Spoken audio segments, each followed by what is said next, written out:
Assista agora ao programa Momento de Fé. Minha amiga, meu amigo, veja só. Na Bíblia, se você pegar a Bíblia, você observar os textos bíblicos, você vai descobrir muita coisa poderosa. Uma delas está em Mateus 6, que é a instituição da oração do Pai Nosso por Jesus. O que muita gente não sabe é que a oração do Pai Nosso não é uma reza. Não, eu sei que é utilizado como oração pronta, o que chamamos reza. Eu sei que muita gente costuma rezar o Pai Nosso, orar o Pai Nosso, e não estou aqui falando de jeito algum que está errado. Não. Não, eu estou dizendo que vai além. O Pai Nosso, ele vai além da oração pronta. Ele vai além. Porque ele contém, se você pegar uma Bíblia, vai perceber que o título ali em Mateus 6 é a oração modelo.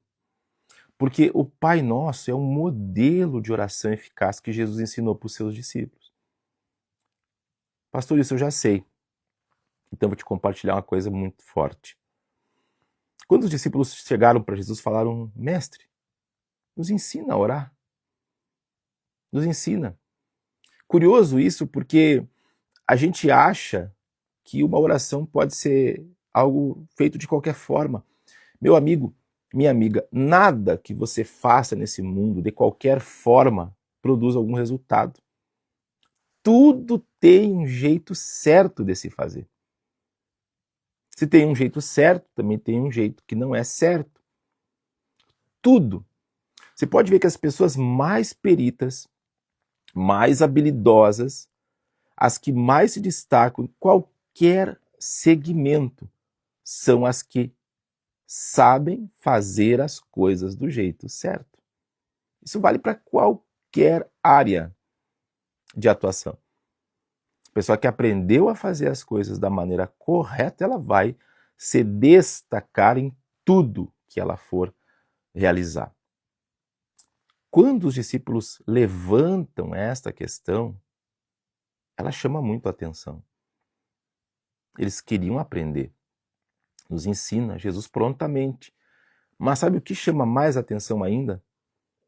Foi a expressão usada por Jesus para invocar a Deus. Quando vocês orarem, disse ele, orarão assim: Pai nosso que está no céu. Pai nosso.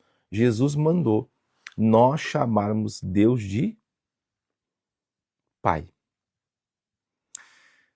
Permita fazer aqui uma explicação importante.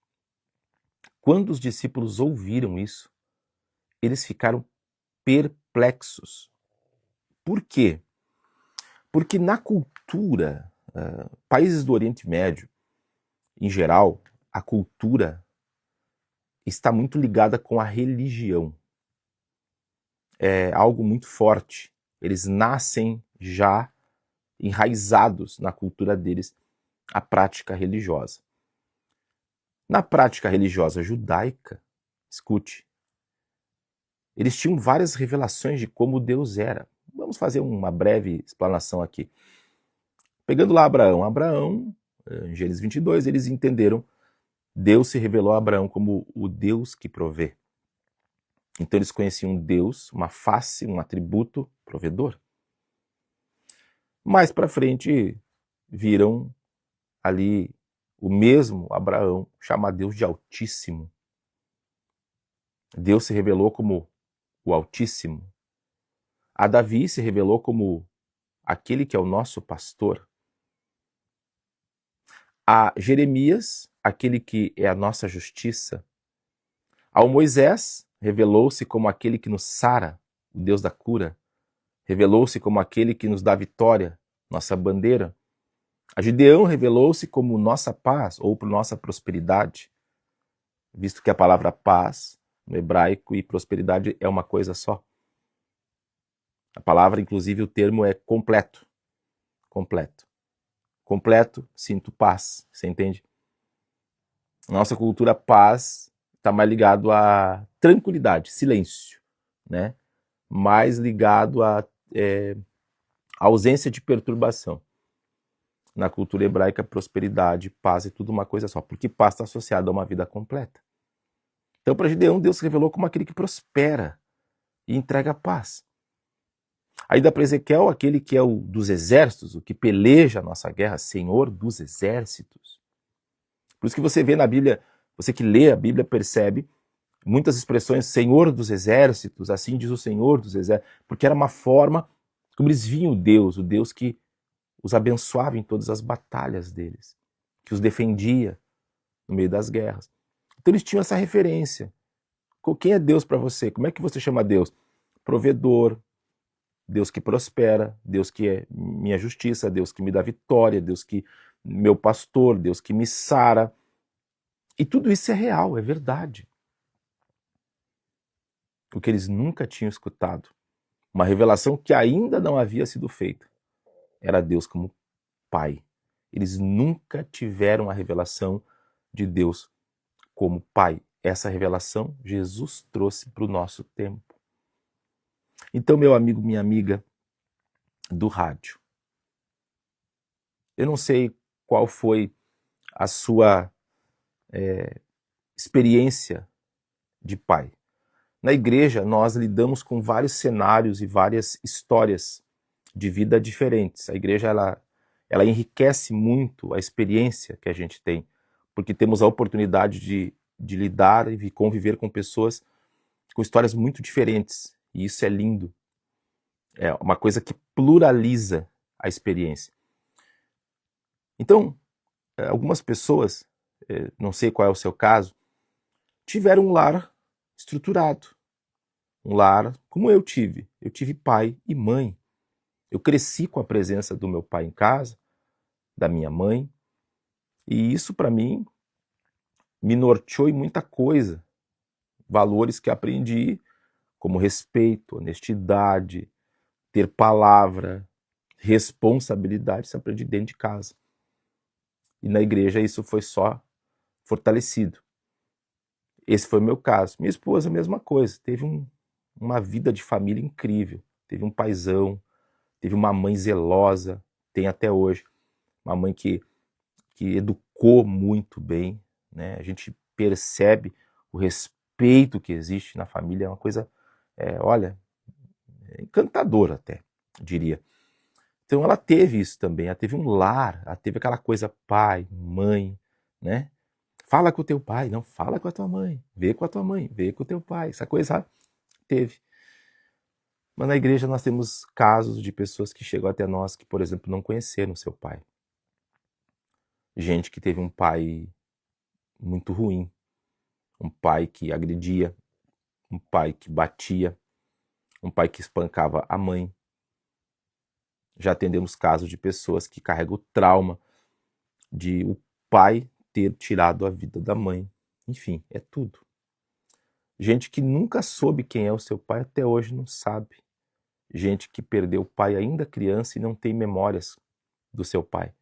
No máximo uma foto de quando nem existia ainda, só tinha ali o pai mais jovem. Outros perderam o pai na infância. Enfim, são várias experiências. Eu não sei qual é a sua, mas o que quero enfatizar hoje aqui é que por mais que você tenha tido um bom pai, ou ainda tenha, ou ele já tenha partido deste mundo, ou você não tenha tido um pai tão bom, as suas lembranças não são boas, ou elas não existem, elas inexistem, você tem um pai no céu. Você tem um Deus que faz o papel de pai. E o dia que você aprende a se relacionar com ele, e você deixa ele se revelar a você, meu amigo, minha amiga, a nossa perspectiva de Deus muda completamente. Completamente. Minha experiência, eu digo a você, quando eu deixei de ter o meu pai, eu percebi que a minha perspectiva de paternidade de Deus aumentou muito. É como se Deus derramasse para mim uma porção maior da revelação dele como pai. Lembro muito bem que quando fiz o ofício fúnebre do meu pai, em 2019, eu disse para Deus assim: Senhor, eu estou sozinho no mundo, eu não tenho pai mais. E quando eu falei isso, eu sentia uma presença tão grande de Deus comigo que, como se ele me dissesse: meu filho, você tem a mim, eu estou aqui, eu nunca te deixei. E antes de você ter um pai na terra, você tem a mim. Eu te gerei, eu te criei. Jeremias 1,5 diz: antes que tu te formasse no ventre da tua mãe, diz Deus, eu te conheci. Sabe o que isso quer dizer? Que você, minha amiga, ou meu amigo do rádio, você faz parte do sonho de Deus. Deus te gerou no coração dele antes de você vir para esse mundo. Pastor Alex, eu estou vivendo uma vida terrível. Pastor, eu estou passando um monte de problema. Pastor Alex, se Deus, você está dizendo aí que Deus um dia me deu a vida com um propósito, por que eu estou sofrendo tanto? Porque o nosso propósito não funciona sem o Criador dele. Ele é a chave mestra, ele é a chave principal. Deus gosta de participar da sua vida. Porém, ele jamais vai te obrigar. Apocalipse 3:20 diz: eis que estou à porta e bato. Se alguém ouvir a minha voz e abrir a porta, e entrarei em sua casa, com ele cearei, ele comigo. O que isso quer dizer? Estou à porta e bato. Que porta? Porta do quê? Porta da sua vida. Veja, Deus é tão maravilhoso que a chave da porta do seu coração não está nem com ele, está contigo. Só abre por dentro. Só você pode fazer isso. Ele está à porta e bato. Esse bato é uma forma gentil dele dizer que está ali. Eu vou dar um exemplo de como Deus bate a porta do nosso coração. Você está ouvindo esse programa de hoje, você não é acostumado a ouvir. Por alguma razão você veio parar aqui no rádio. E como eu era assim, não tenho vergonha de falar, não gostava de programa de pastor, igreja, para mim era um programa que eu desligava o rádio. Daqui a pouco alguém disse: não, pastor, não. Você foi desligar o rádio, mas você decidiu ouvir 30 segundos e olha só para ti, tu tá me ouvindo há 10 minutos aí. Ou até mais. Porque alguma coisa está comunicando contigo, independente da tua religião. Isso é Deus batendo na porta do seu coração. Ele usa pessoas. Pessoas como eu hoje. Como um dia usou alguém para falar comigo também. Daqui a pouco você vai parar nessa live aqui do Instagram sem entender nada. Você nem segue esse perfil. Mas de repente você viu aquele perfil ali, pô, quem será? Esse cara aí lá na cultura falando, quem é esse sujeito? Vamos ver aqui o que ele está falando, ver se tem algum fundamento. Daqui a pouco você ouviu aqui uma explanação simples, mas que daqui um pouco está virando para você algum entendimento novo. Enfim, ele bate a porta de seu coração. E ele diz: se alguém ouvir a voz e abrir a porta, são dois processos. Eu posso ouvir a porta e não abrir. Já aconteceu contigo de alguém bater a tua porta, tocar a campainha, e você tá, sei lá, no banho ou na cozinha, aí você correu para atender a porta e não tinha mais ninguém. A pessoa acabou indo embora, achou que não tinha ninguém em casa. Nesse caso, eu ouvi a porta, mas eu não abri. Seja por tempo, ou às vezes até porque eu não quis. Poxa, eu estou ocupado aqui, não vou conseguir atender a porta. Jesus está dizendo: olha, eu estou à porta e bato. Se alguém ouvir e abrir, aí eu entro. E entrando, eu ceio com ele, ele comigo. Ou seja, há uma comunhão, há um relacionamento. E é isso que falta pra gente. Sabe, meu amigo, minha amiga, eu percebi nesses anos todos. Um dia alguém disse para mim: pastor Alex, eu vi que o senhor no rádio não fala mal de religião nenhuma. Claro que não. Porque isso não ajuda. Sabe por que eu não falo mal das religiões? Porque eu percebo que só a religião não muda a vida de ninguém. Não muda, gente. Só a religião não muda a vida de ninguém. Sabe o que muda a vida das pessoas? É quando elas se relacionam com Deus. É quando elas passam a ter uma relação. Quando Deus, como aquele pai, sabe aquele paizão amoroso, aquele pai brincalhão, sabe aquele pai? Você, esse pai, você tem um pai assim? Ou teve? Ele gosta de participar de tudo. Às vezes chega a ser até um pouco inconveniente aquele teu pai, né? Ele quer estar no meio de tudo. Mal comparando, Deus, ele, de forma muito conveniente, ele quer participar de todos os momentos da sua vida, mas convenientemente. Ele não vai te obrigar. Não vai passar da linha, não vai ultrapassar processo, não vai te obrigar a nada. É uma escolha. E aí, será que não é disso que nós estamos precisando? É bom ter o Pai da Terra, mas não é bom também contar com o Pai do Céu, que é nosso Pai antes mesmo de nós termos um Pai na Terra? Pensa nisso, você pode chamá-lo de Pai agora. Por isso que a oração do Pai Nosso é tão poderosa. Pai Nosso que está no céu. Você tem um pai no céu. Você pode não ter um pai mais aqui na terra. Você pode nunca ter tido um pai. Mas Deus quer ser tudo o que você nunca teve. Só que você tem que deixar. Se você quiser, nós podemos te ajudar. Sempre falo isso gratuitamente. Nossos cultos abertos são sexta e domingo. Durante a semana ele trabalha de várias outras maneiras. Ela não para. Mas domingo é o dia da reunião. Tem às 9 e tem às 8 da noite. E você é o nosso convidado. Tá bom?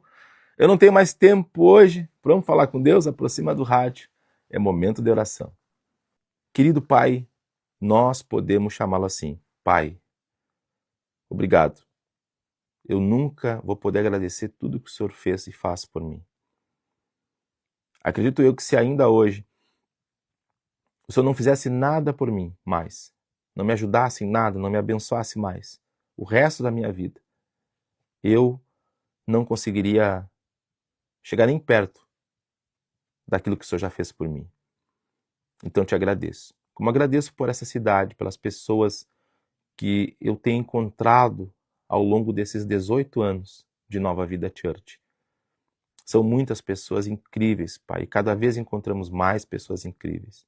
Essa cidade tem pessoas muito preciosas, pessoas que estão conhecendo o teu amor cada vez mais e estão se relacionando contigo. Eu oro por todos os sectores e segmentos. Eu oro por esse homem do campo que começa mais uma safra, mais um ciclo de safra 25-26. Eu oro por esse trabalhador rural, oro por essa trabalhadora e peço, Senhor, estenda a tua mão e derrame da tua bênção. Em nome do Pai, do Filho e do Espírito Santo. Amém e graças a Deus.